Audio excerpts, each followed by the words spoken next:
एक सिंपल सा करियर मैं आपको बता रहा हूँ, फिजियोथेरेपी। सुना है इसके बारे में सबने?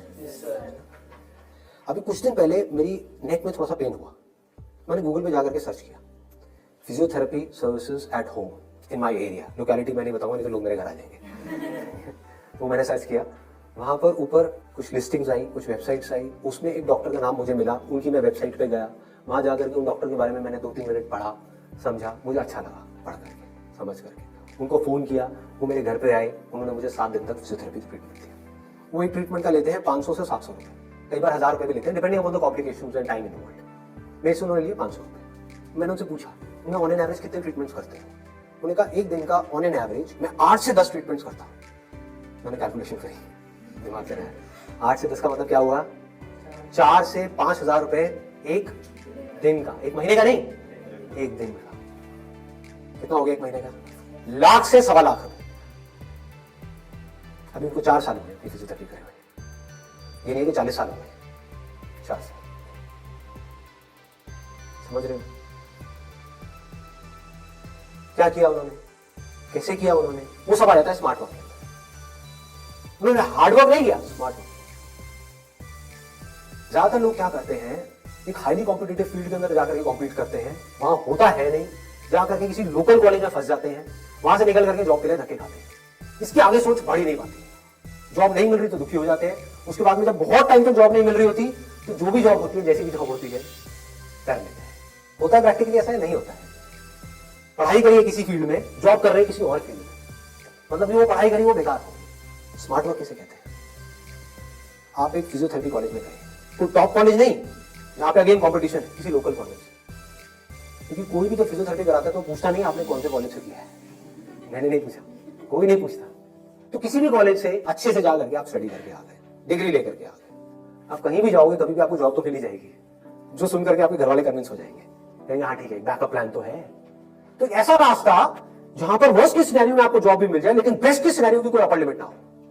अब बात आती है कैसे करोगे आप इस चीज को? इसका स्कोप देखो कि आने वाले टाइम में अभी जितनी तेजी से मोबाइल, लैपटॉप, कंप्यूटर, सब लोग इस तरह भाग रहे हैं, सबके ये प्रॉब्लम्स आनी ही आनी है। बैक में प्रॉब्लम आनी ही आनी है, नेक में प्रॉब्लम आनी ही आनी है, और पता नहीं कितनों को कितनी आनी आ भी रही है। आपके घर में भी आपके पेरेंट्स होंगे, सबको कहीं ना कहीं दर्द होगा। तो आपने पहले तो ये समझा कि हाँ इसका स्कोप कभी कम नहीं होने वाला, बढ़ने ही वाला है, ठीक है। इसमें कंपटीशन भी बढ़ेगा जब स्कोप ज्यादा है तो, लेकिन किन लोगों के लिए बढ़ेगा? जो हार्ड वर्क कर रहे हैं। लेकिन जो स्मार्ट वर्क को समझ पा रहे हैं वो कुछ भी कर सकते हैं। तो आप क्या कर सकते हो? आपने कहा कि सिर्फ इससे काम नहीं चलने वाला, वो मुझे समझ आ रहा है, जैसे मैंने फिजियोथेरेपी का किया, सिर्फ इससे काम नहीं चलने वाला, तो इसके साथ में कुछ और चीजें भी हैं जो मुझे सीखनी पड़ेगी। क्या सीखना पड़ेगा? जिसका हो सकता है इससे डायरेक्ट कोई कनेक्शन ना हो। 1 महीने का छोटा सा कहीं से वेबसाइट डेवलपमेंट का कोर्स कर लिया, और ऑनलाइन मार्केटिंग का। ऑनलाइन मार्केटिंग कैसे करते हैं? गूगल में जब भी आप कुछ सर्च करते हो तो वहां पे एड्स आती है, उसको बोलते हैं गूगल एडवर्ड्स। ये किस तरह से काम करता है? आपने कहा ऑनलाइन मार्केटिंग मैंने सीख ली, उसके अलावा मुझे अपनी कम्युनिकेशन स्किल्स पे काम करना होगा। क्योंकि अगर मैं कहीं जा रहा हूं, किसी से बात कर रहा हूं और मैं बेवकूफ लग रहा हूं बात करने में, तो कोई मुझे दोबारा क्यों बुलाएगा? तो आपने क्या किया? कम्युनिकेशन स्किल्स का एक कोर्स किया 1 महीने का, उसके अलावा इंग्लिश स्पीकिंग का एक कोर्स किया 6 महीने का, 1 साल का। इस सबसे हो क्या रहा है? आप एज एन इंडिविजुअल बेटर बनते चले जा रहे हो। उसके बाद में धीरे धीरे आप अपनी क्लाइंटेल बनाओगे।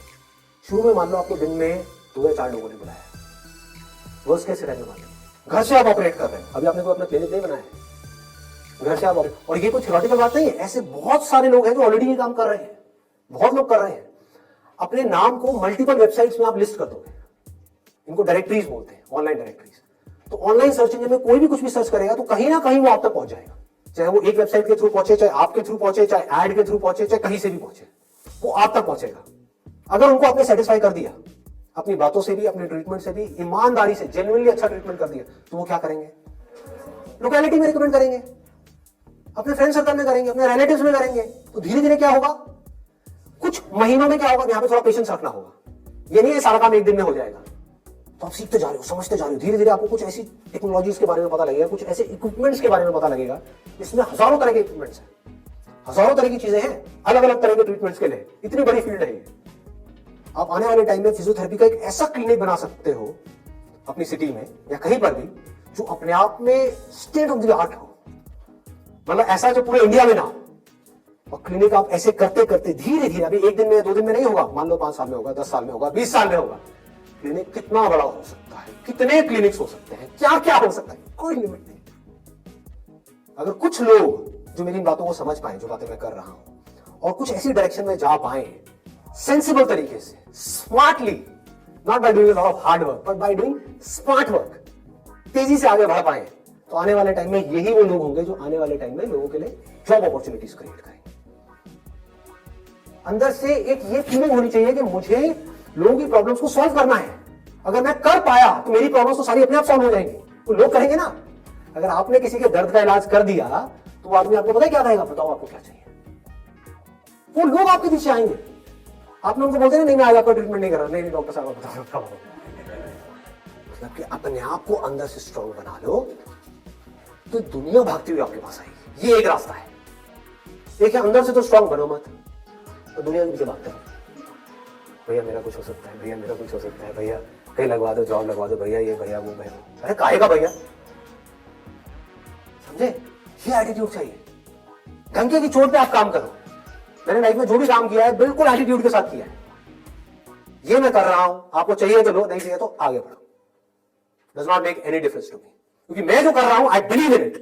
मैं कोई भीख नहीं मांग रहा हूं आपसे। और बहुत सारे लोग होते थे जिनको मैं मना कर देता था, तो मैं नहीं कर रहा तुम्हारा शूट, और वो जाकर के 4 लोगों को पकड़ के ले आते थे, ये बंदा जेन्युइन है, इसमें दम है ना बोलने का।